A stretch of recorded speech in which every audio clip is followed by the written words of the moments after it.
Welcome to Saturday versus Sunday. I'm Geoff Dover. With me is John Barban. Let's talk football. All right, we're going to talk about the potential rule changes or the rule changes that are being proposed at the owners' meetings, which are happening, I guess now. We're recording this in March 23rd, and the meetings are over the next week. I guess they're starting actually right now. It seems like, Mm-hmm. and as you can see from the thumbnail, the very first one we're going to talk about is the Tush push, Mm-hmm. and it's the Green Bay Packers who proposed getting rid of this one. Do you think that means anything? Like what teams are proposing the rule change? Like, do you put any stock into that or thought or anything? I don't know, but why the Packers? It's not like they have to play the Eagles all the time. If I would guess, They're in the NFC too, yeah, but right? not in their division. Someone who has to Okay. deal with them twice a year, like the Giants or the Commanders, I could see arguing about it. But Yeah. why the It didn't make Packers? any sense to me. Like any of all the rule changes were proposed by certain teams. And to me, I put zero association with what team proposed it or whether it's a good idea or not. I mean, and even the Lions one, I feel like the one they were proposing about the reseeding, I don't think would have helped their case before. Do you know what I mean? Yeah, I'm not. Yeah, it's not like the Packers lost a critical game to a tush push play, and for some Right. reason, yeah. So I'm with you. I have no idea. I don't assign any importance to why. No. There Okay. might be an insider article story about why particular management brought the rule change up. So why Green Bay? Who knows? I haven't found an article about why specifically they're the ones bringing this up, Yeah. and why the Lions are the ones bringing that one up. I don't know. Yeah. You'd argue that the Vikings would have brought it up because they were the ones that got burned on that. Yeah, or like That rule. it's if they're, I guess maybe Green Bay management thinks like that the tush push is something they never want to run with Jordan Love. I don't know, but I don't. Anyway, I don't know. Well, okay. let's get to it. So their Sure. argument. So we got. There was a bunch of articles. We're just going to focus on the CBS Sports article on this topic, but it's it's the same story. So their argument meaning the Packers' argument is it's for player safety and pace of play, which I think both are nonsense. Absolutely bogus arguments. Yeah, at the end of that article, they say the league's data shows the tush push reveals there's 0% injury.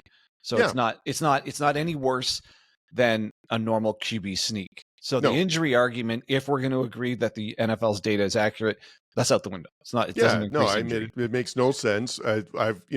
I without knowing the data, just as a fan watching football this year, I've never seen anyone I've never seen anyone get injured during that play. It never felt like the chance of being injured was higher. Plus, no one's going to purposely put your QB at significant risk, like just to get a first down. Like there are other options. So yeah, I thought that the player safety thing I thought was ridiculous. Yeah, and sure, it's not just the QB who could get injured. I think it's the lineman, how aggressive that play is for the defensive I and don't know if offensive they're any linemen. more aggressive that than during a QB sneak. Like, And that's my point. yeah. I was rewatching specifically Philadelphia's because they're the only ones that even do this play with any frequency and effectiveness. Yes. Like they're the ones who've mastered this. Mm-hmm. And now in this article, they don't necessarily talk about fair play per se, but it's if only one team has figured it out, it's not like it's an epidemic across the league.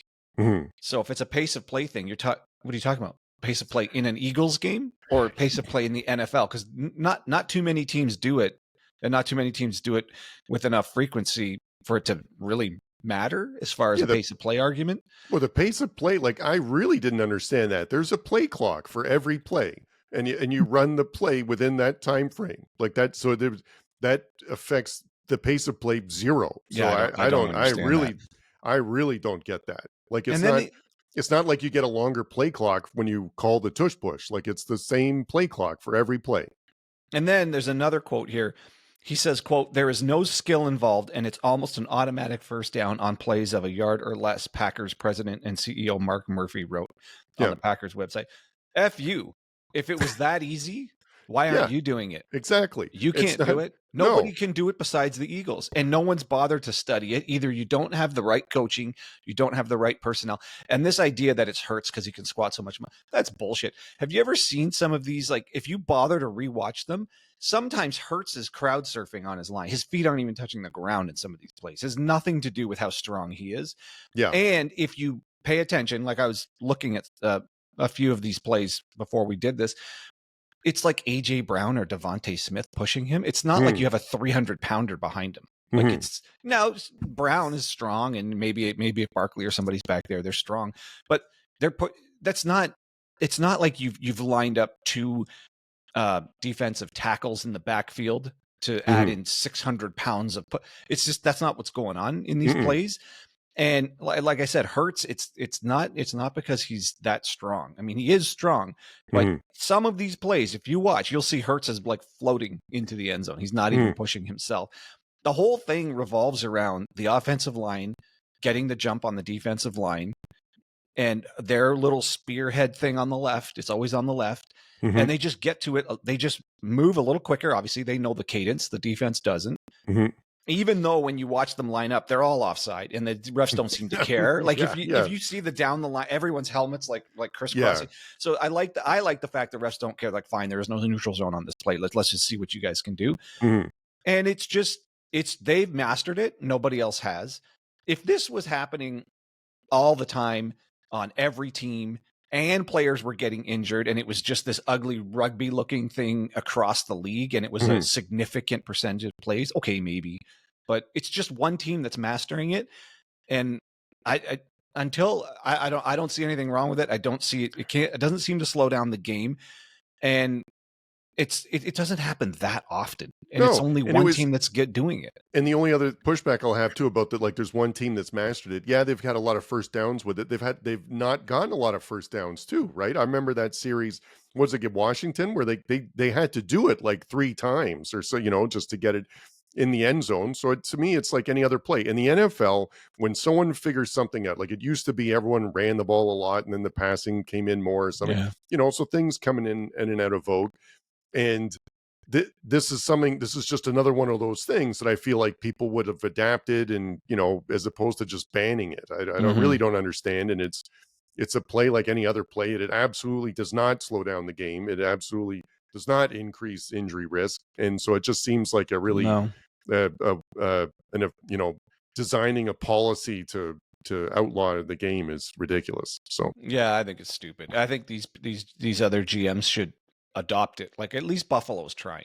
mhm. Like they do it a little bit, but to me it's still it's not that. Put it this way: if you get rid of the push component, the Eagles are going to still do a quarterback sneak just as effectively. I think the Yeah, I push is think so. almost has nothing to do with it. No, I don't exactly.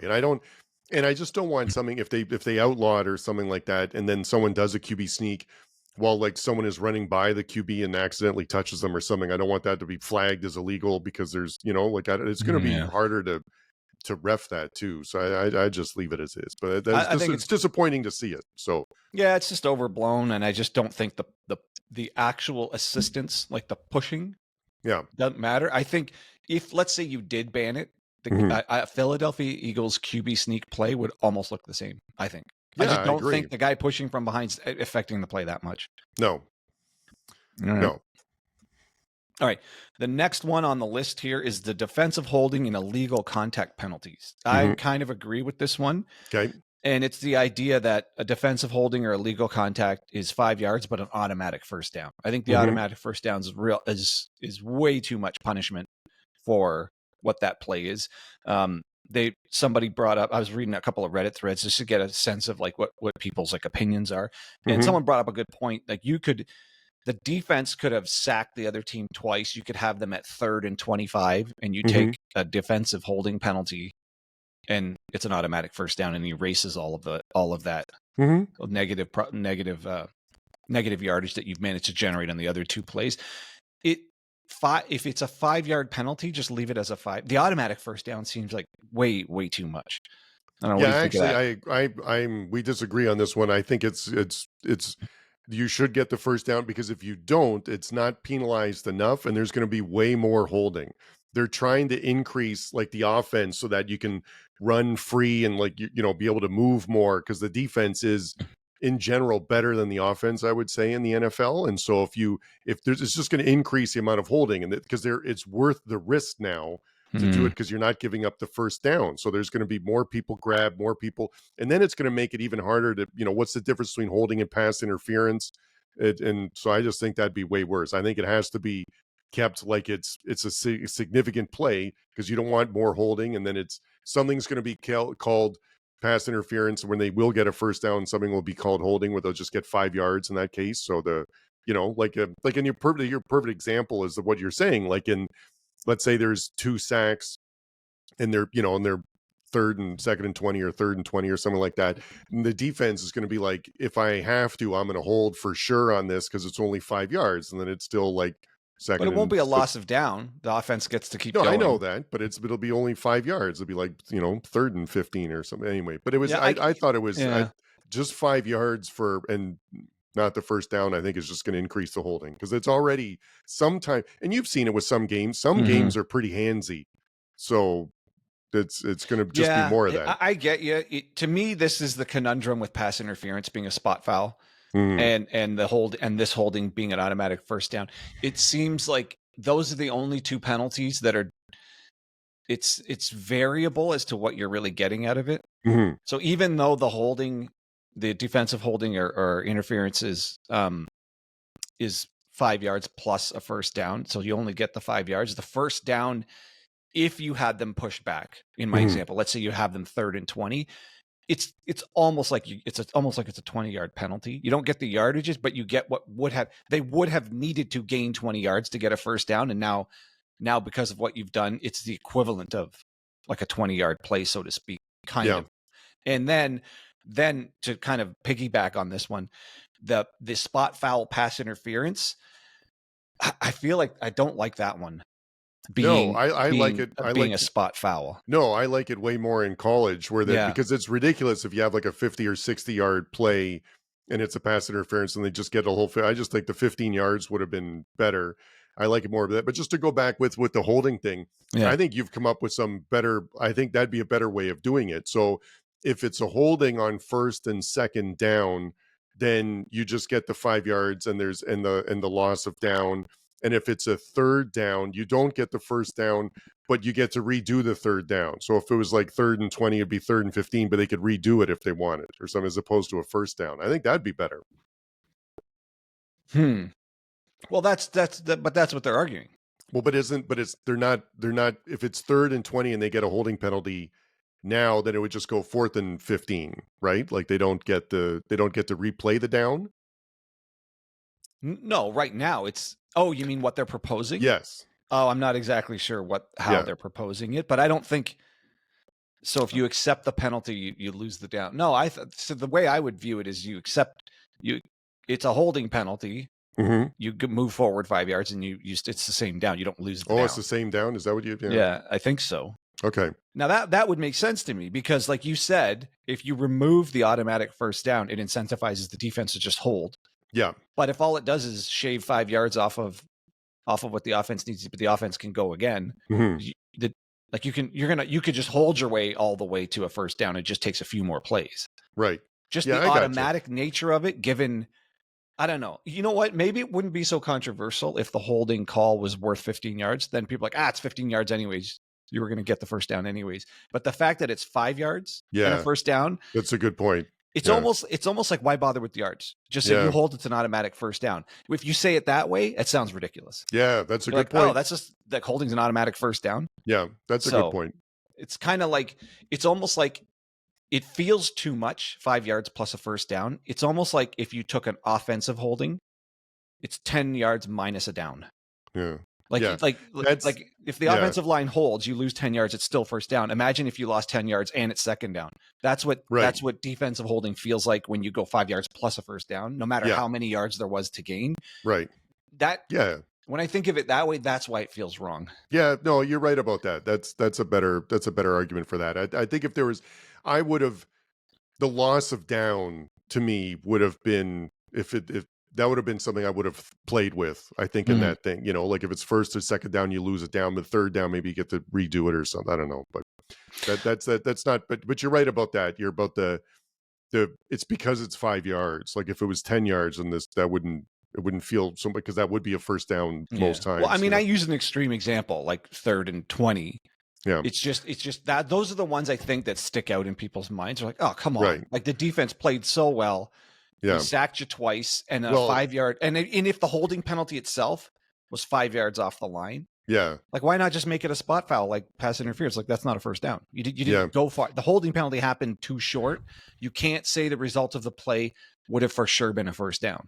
Yeah, you're right about the sack thing because that's in the NFL. That was one of my points that I had written down was that usually if you get a sack, it kills the drive. Like Mm-hmm. one sack, like the scoring chance after a sack is significantly reduced compared to every other drive. You know what I mean? So like undoing that for what would essentially be a 5-yard play, a penalty, does seem a little weird.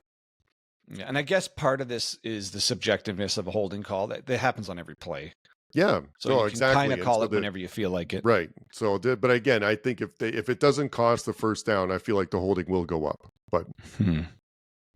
all right, Yeah, I mean, yeah, you're right. Yeah, and that's the other thing. You pull a thread, and you don't know how many other threads go with it. Then all of a sudden, the refs might call it differently mhm, because you can't remove the human factor. I do not think refs, whether or not they consciously think of it, I don't think they want to be involved in a game that unravels on a bunch of marginal, ugly calls. And by the end of the game, it was like, oh god, that was kind of, we just called a bunch of stuff, and that totally changed it.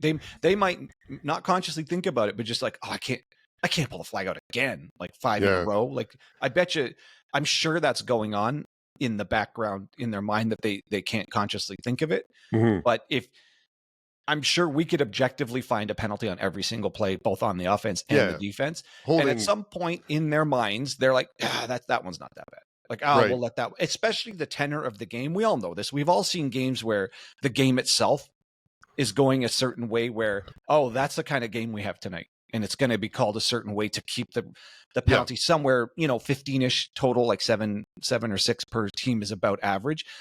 But the aggressiveness of the game can change. And yes, then just how hard they call it changes. yeah. I think the point you made about the like, do I want to call this or is this a borderline call? I think the fact that they're awarded a first down now would make the ref be like, man, this has to really be holding because like they're going to get a No, that's a first good down. point. And Yeah. so if they don't get a first down, they'll be like, let's just call it anyway. It's just 5 yards.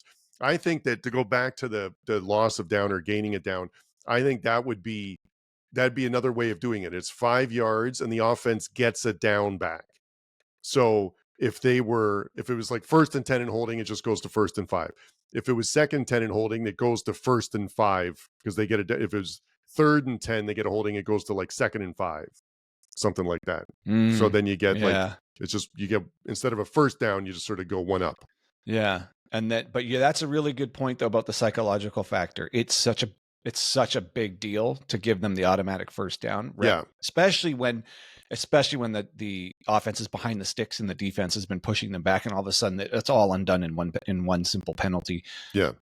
You're right. The refs probably don't pull the flag out as often just because of that, without knowing it. I bet you just Yeah. I subconsciously mean, they're like, we're undoing 2 sacks with a 5-yard penalty. you're right about the psychological part. That's why there has to be some evidence for that because that's Mm-hmm. why the coaches just rip into the Yeah. linesmen 24/7, like the Mm-hmm. entire game. It's not like they get mad after a call only, like they're just yelling at them the whole time. So there's absolutely something to that because they're trying to make it where like, man, I really don't have to pull this again. Well, But you know what? It's funny. It doesn't stop them, right? Because how no, many games no. have we watched where it just grinds to a glacial pace Yeah. because there's so many flags called? Yeah. And So everybody listening has seen a holding penalty on 3rd down after their team pushed the other team backwards, and it's all undone. And every fan base is like, "You've got to be kidding me!" yeah, no, All of that defensive work is undone in a simple, just like a tug on the jersey, and that's that. It mhm. just.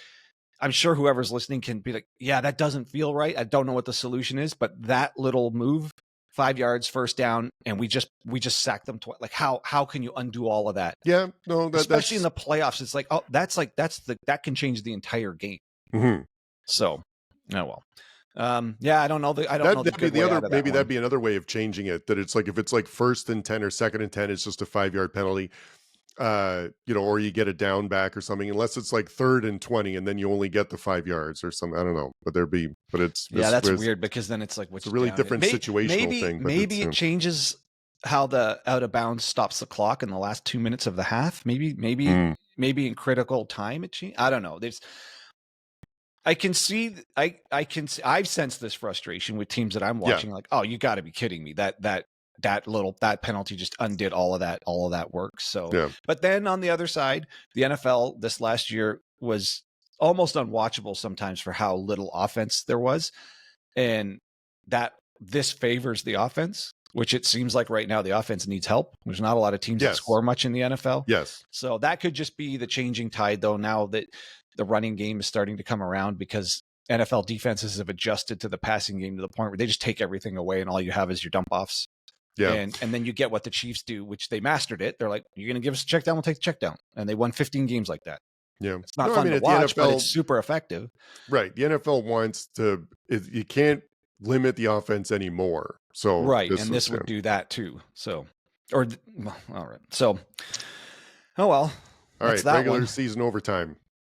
I like this one. It's just adopting the playoff rule that even if the first team scores a touchdown in overtime, the other team still has an opportunity to possess the ball. Yeah, going into this, my first thought was that I just like the college one better. I like starting on the 25 and I like getting the different, or the 35 and getting, each one gets a possession, then you have to go for two. Like, I think that was a good way of doing it.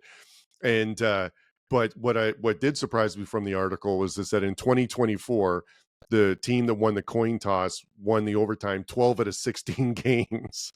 Yeah. So that's like, yes, this should change, because you shouldn't get an advantage to winning a game based on the coin flip. The only reason why the coin flip's not a big deal at the beginning of the game is because if you get the possession, then you the other team gets the possession after the half, right? So it evens itself out, right. Yeah. And everyone defers anyway, because everyone thinks you could have that magical last 2 minutes where you have a long drive and score and then get the ball again. So that's fine. But 12 out of 16 is pretty significant, where just by winning the coin toss. So for a game that played 4 quarters and was tied. So everyone, both teams should at least get a possession. And I would just do it I just do it no clock, and you just get the possession from the 25 or something. I think would be good. So you like the college rule? Would you go as far as moving it to just 2-point plays? I don't like that at all. That's like a shootout. I mean, you're tied after 4 quarters, and what you can't do is have like a 6-hour game. So you win the game in regulation. Otherwise, yes, you're going to go to like the 2-point conversion thing eventually, which is, sort of not a regular play, but I would do it anyway. What's wrong with ties? I'm fine with ties. Yeah, I'm fine. I don't mind that either, but I would do it like in the way where it's okay. So my ideal playoff or the overtime scenario would be the college one, like both team gets the ball once, and if both score a touchdown, then it just ends in a tie. So you just both teams get a possession, then that's it. I would just go 15 minutes, just straight play. And if it ends in a tie, fine. It ends in a tie. Really? Just like a regular 15-minute quarter. Well, what's the big deal? You have ties in football. I don't understand why you can't have them. Now, maybe that's because we grew up watching hockey, and there's lots of ties in hockey, and a tie is worth a point. Win is worth, like you get points for the win, loss, or tie. But you're right. Who cares? Ties are ties, and and ties make a big deal in the NFL, right? Yeah. Because there's a big difference between like it was like 15-2.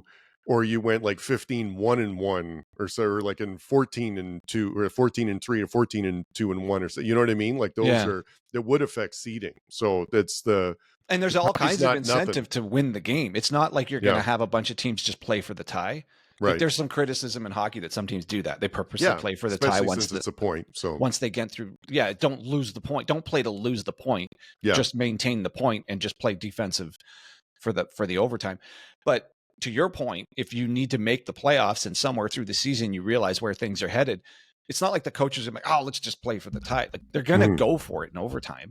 Yeah. And I would appreciate just 15 minutes overtime period. And then if it's a tie, fine, it's a tie. I mean, we have them anyways. That's a good way. I think both of our options are good there. Yeah, I'd go with either. I want to get away from this modifying it to, oh, we're just going to go from the 25. Oh, now we just go, like how college. Now we just go from the 2. That's not football anymore. Now you're getting. Why not just do a field goal kicking contest? Like it's right. Also in football, they're getting tired. You're going to have some breakdowns. Players are they're in great condition, but they're not conditioned for a 60 minutes plus 15 more. Yeah. Even though they're physically in shape, they're not used to it. So just physiologically, they're probably going to start making a few more errors throughout the overtime, where the opportunity for somebody to win there's a chance that it breaks down a little bit easier, and someone's going to finally break through and be the one that wins the game. But I just don't see anything wrong with ties. It's Yeah. fine. Yep. Okay. This one, okay. So playoff seeding is the big one that I think should happen. Mm-hmm. And you and I have talked about this multiple times. For some reason, people can't figure this one out when we say that your record should determine the seeding in the playoffs. Yeah. But winning a division still automatically gets you in. It just doesn't get you one of the buys, or a home game. Mm-hmm. And people keep thinking we mean if you don't win your division, or if you win your division but you're not ranked in the top 8, you're just not in. It's like, no, you're still in. You just don't get seeded any higher than everyone else, and you're playing an away game instead of a home game. Right. Yeah, I'm in favor of the reseeding. Because when you have a second place team that's really good, like it's really penalizing them, like for something that was a really good season. So, but I also don't want to take away from the importance from winning the division, right? So I think there's a way of sort of middling it where, winning the division's still important. You still, like, you could get the bye, but like maybe you wouldn't have the home game, or I don't know, something like you well, hang get on. Winning the division still gets you into the playoffs, even if you're not in the top seeds to even be in the playoffs at all. Yeah, no, I get that, but it's yeah, no, you're right. It's maybe we just, so your plan would be just to, like, once the regular season is over, you just rank sort of from 1 to whatever, 12, or like whatever from 1 to 6 in each conference. Yeah. And if a division winner technically is ranked 7th, yeah, well, they go in above the 6th person. Okay. Because we've had division winners who've won the division with a losing record and still get in the playoffs, and in home game, bullshit. Yeah. That is just nonsense. Just Right. because your division's terrible, so you just back your way into the playoffs because you're just parked in a crappy division. Yeah. And then some other team, for example, the Vikings, 14-3, and they're the 5th seed. Yeah. Yeah. And then people said, just win your division. Well, no, it's not the same. It's not apples to apples. That means they had to win 15 games. Yeah, the teams they're playing aren't identical either. And then the Buccaneers win like 9, and they host a home game. Mm-hmm. So they get a home game for winning 5 less games than you. That's bullshit. Like, winning the division for sure gets you into the playoffs. But if you're not one of the top, but it doesn't guarantee seeds, hosting a playoff. Doesn't guarantee hosting a playoff. It guarantees you in because you're representing your crappy division. Mm-hmm. But you don't get to host a game if you're not one of the top 4, whatever it is, four teams that get to host the games. And that's it. It's just, I don't see how that minimizes winning the division. You get into the playoffs, and this only matters in a case where your division is so weak you would have otherwise not even been in the top 6 teams to make the playoffs at all. Yeah, and then you just get seeded accordingly. If that makes the regular season record matter, and then otherwise you end up with what we had last year. The Vikings at 14-3 end up in the 5th seed with teams that won significantly less games than them going ahead of them. Which just doesn't make any sense. Why do they have to go on the road after winning all those games? So I just don't. And it seems to always work out this way, where the divisions just aren't. There's not parity across divisions. There's always seems to be a division in the AFC and a division in the NFC that's really bad. And right now it happens to be the South in both of them. All right. The other thing that they're talking about here is the virtual measurement. Yeah. I think they're going to add it in just to assist the chain gang thing, but not to actually spot the ball. So I was reading some articles about this, and I guess the technology isn't there yet to actually spot the ball for when they think forward progress has stopped. I can't believe that. I can't believe that the technology's not there for that. Yeah, we can put a man on the moon, but we can't figure out where the hell the ball is on the ground. I can't believe like you can get an Apple, ID bag to see where your luggage is at the airport. Like I don't understand how you can't put a chip in the ball and it can't tell you exactly where it is. Well, the chip has been in the ball for a while. What they're saying so the articles I read about this did make some sense. You can absolutely GPS the ball to wherever it is. Obviously, you can find your phone anywhere in the world, as if you can't find the stupid football especially if you do a local GPS that's tiny. It's just the field, right? And it's powered in a way where it needs to be within a few inches accurate. More sensors or whatever you need. Whatever it is. Now, because the Hawkeye technology that's used for like tennis or baseball pitching, the cameras need to actually see the ball Right. for the tennis, because it can be within millimeters if the ball's in Yeah. or out. Whereas this case, the ball's hidden a lot of times, so it can't just be cameras. Gotcha. But if you go GPS, you can tell exact. I mean, the players have GPS in their pads. That's how they do all these next gen Yeah. stats, right? Right. So you can probably do a GPS in the ball and know exactly how far the ball made it. The problem is, how does it know if the person's knee was down or if their elbow was down at that moment? So it doesn't matter necessarily exactly where the ball was. It matters where the ball was at the moment they say the knee or elbow was down. Gotcha. So at that point, you would still need to look and see, is his knee down? And then at that, let's say that timestamp, check your GPS, where's the ball at that moment? So you'd still have to coordinate that. And I don't think you can put sensors all over the player and know, like, oh, the sensor says his knee touched the ground. So you still have to guess sort of at either when he was down, or in the Josh Allen play, the big controversial play in the Bills Chiefs game on that fourth down, where one referee was going to spot it as a first down and the one referee spotted it as not making the first down. And that's what sparked this whole controversy. It's like, well, wait a minute, which one is it? Like, this is the game right here. And how can we still be doing this just randomly? Two guys think the ball's in a different spot. Now, in that case, he doesn't go down, right? They all just sort of pile up and his forward momentum is eventually stopped. So they don't have to say when his knee was down. They just have to see how far did the ball make it. Right. And in that case, the GPS thing would absolutely work, because it's just however far the ball made it. And if he got pushed back, well, you don't mark it any further back. You mark it at its maximum distance it made it. So I can see how they say, like, how do we figure out when he was down? So you still need to coordinate that. But the simple way around that is the refs decide, okay, at this moment he's down, check the timestamp, and then check your GPS, where was the ball at that moment? So, like, that seems doable, but right now they're saying it's not accurate enough. So who knows? Maybe there's a lot more going on behind the scenes. It's just frustrating as a fan when you're like, on TV, it pretty much looked like it got there. How come you guys can't figure it out down on the field? No, that's a good point about the timestamp. Like, you'd for sure be able to get a screen of the play in slow motion, and then the second the knee hits the ground, see what timestamp it is, and then coordinate it where the ball was on the field. Like that sounds like that should be doable. So yeah. So I mean, I don't know. They're not doing it yet, and so they're going to implement it just as it's so dumb. So the refs are going to eyeball it to mark the ball and spot the ball, but then they're going to use the laser tech or this Hawkeye technology to see if it's far enough. But that doesn't matter. The chain gang is just as, who cares? It's the arbitrariness of spotting the ball that people want to fix, not like, okay, now that I've arbitrarily just said, it's about there, we're going to use like advanced technology to measure within centimeters of whether or not your arbitrary spot. It's the arbitrary spot that matters. So this seems like a half measure for no reason. So I don't know.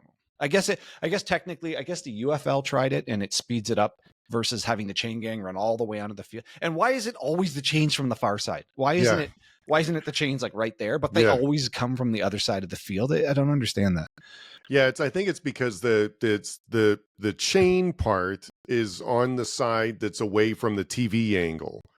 So if it's ever they're tackled on the close side, like the chain's always going to be running from the other side, because there isn't actually like the equivalent on the near side, because that's just. I feel like I've never once seen the chains be on the short side. They always have to run across the field. I mean, it's almost like, I don't know. Maybe, I don't know. It's not. Anyways, so apparently it speeds that part up. Okay. You can just use the eye technology to whatever. But I don't think that's what anyone cares about. It doesn't matter. It's the spotting of the ball that irritates the fans, not afterwards. Like, it's just, I don't know. That doesn't it doesn't even make any sense. Then you're right about the blocking thing. That always reminds me of one of our first early EMG studies. We were trying to look at lat pull downs and which was better, if the like in front or behind, right? Because that's a common thing. And we put on the markers and the whole bit and measured the EMG, and none of the data really worked out, because if the arm was in front, it blocked one of the markers, and if it was behind, it blocked another one. So then it was really hard to digitize that. So super hard. Yeah. So that being able to measure like movement or an object in space has always been a challenge. So it's better now, but it's I can understand why it's difficult. Yeah, it would have to be I mean, the thing is, they do this anyways on like check to see when the knee is down for touchdowns and stuff like that. And it doesn't take them long. Like, yeah, the knee's down, the ball's on the half-yard line. It didn't cross the goal line. They seem to be okay at figuring out when someone's down. Mm-hmm. So to me, that next step is just, okay, it's the timestamp, and then you go from timestamp, there. check the GPS. Oh, the ball is in that's this exact spot at that moment. I could be thinking way too simplistically, but that seems like the simple solution. And right now they're like, it's just not accurate enough. So yeah, we'll see. And the timestamp's a big deal. So we could shout out to Davey B, one of our friends that does motor control research. And the timestamp is a huge deal, like when the perturbation is, when the action in the brain happens, and the EMG stuff. Yeah. And that's a thing, making sure they line up. So that's, we're probably way underselling it, and he probably knows better than us how important the timestamp is. But I guess to your point is this is something that's been figured out with technology. So it feels like it should. I mean, it can match that up, and it should be able to match it up pretty quickly. It feels like it should, but with the amount of resources the NFL have, as if there's an organization that has the resource, if they want to, they could perfect this. They could if they want to. Yeah, I believe so. Yeah. All right. I don't know. I don't think there's any other major ones here. Those are the most ones. Yeah, that's it. Yeah, but it's really interesting. Like again, I think it doesn't matter which team came up with the idea, and it's just surprising that some of the, like the tush push thing, the reasons they came up with were horrendous. So I just don't like, if you just don't want it, you could say, like, it feels like it should be two people should be able to push one for the same reason. Like, you can't, like, a defender can't pick someone up and carry them back, and then that's where the ball's spotted, right? Like, that would have been a better argument than just saying, like, oh, player safety or pace of play. But I think they just resent the fact that they're not good at it, and the other team. It feels like playing against the Eagles. It feels like if you got to stop them, they have to be 3rd and 3-ish. Otherwise, it's almost like, oh no, they've got it. I get it. I remember it was that people were saying the same thing when, like, Florida always got to, like, 3rd and 1 or something like that, and then Tebow just ran it. No one could stop it. So and it felt unfair, which I understand. It feels unfair, but they're just better. Like you said, they're just better at doing it than other people. And again, I still think it's the offensive line doing it. I don't think the push matters. Yeah, I think you're absolutely right. That's a mostly critical just part. The offensive line. If the center or the guard couldn't get their act together and do it correctly, then it wouldn't work. So, like, who knows? Maybe when this current roster turns over and these offensive linemen either retire or get a contract somewhere else, maybe it's lightning in a bottle. They have the right mix of guys with the right attitude that know how to perfect this exact play.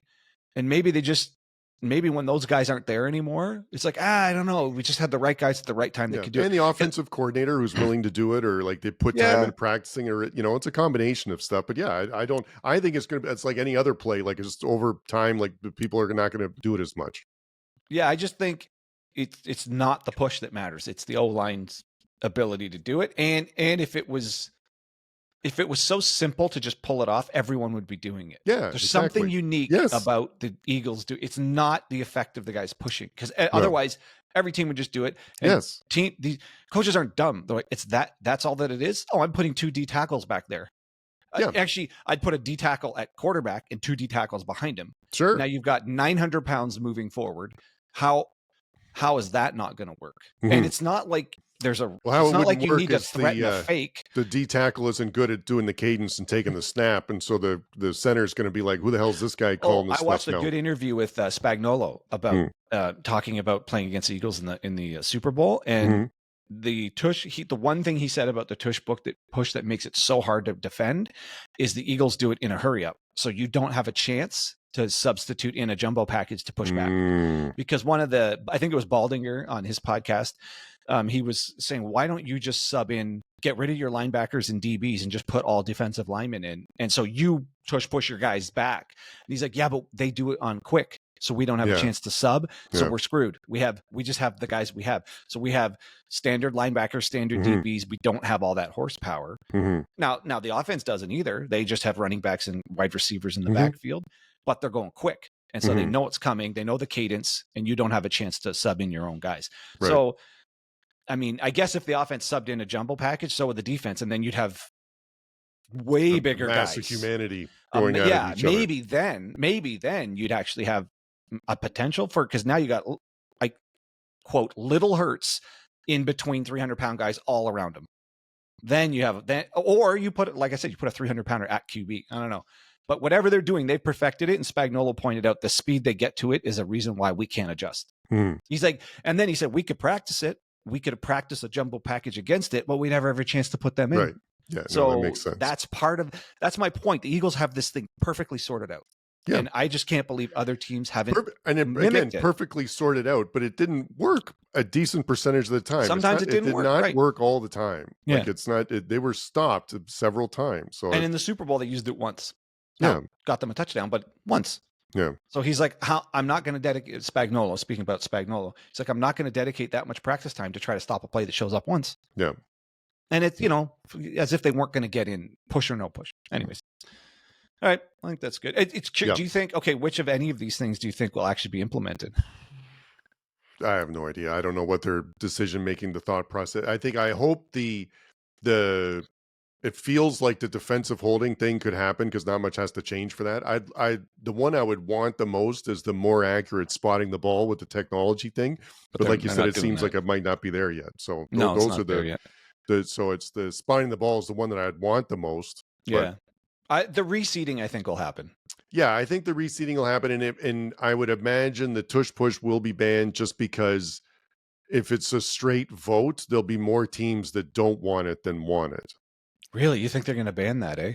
I mean, there's more teams that would not want it than want it. So if it's I don't know how the voting, like what percentage you need for stuff, but it's, there's, if you gave every NFL team the option of not having to face the tush push, they would probably take it. I guess. Yeah, I guess it's because one team is doing so much better at it than others. The rest of the team's like perfect, so we don't have to think about that. But I think they'll be just as effective on fourth down, just on a normal QB sneak. It'll be good to see. Yep. All right. Well, I think that's good place to leave this episode. All right. Oh, if you guys like what you hear and you want to support us, please subscribe if you can. Share the video around. We'd super appreciate it. I know we're small, but we're going to stick with it here. We're feisty. We're feisty. So we appreciate it if you stick with us too. We'll catch you later.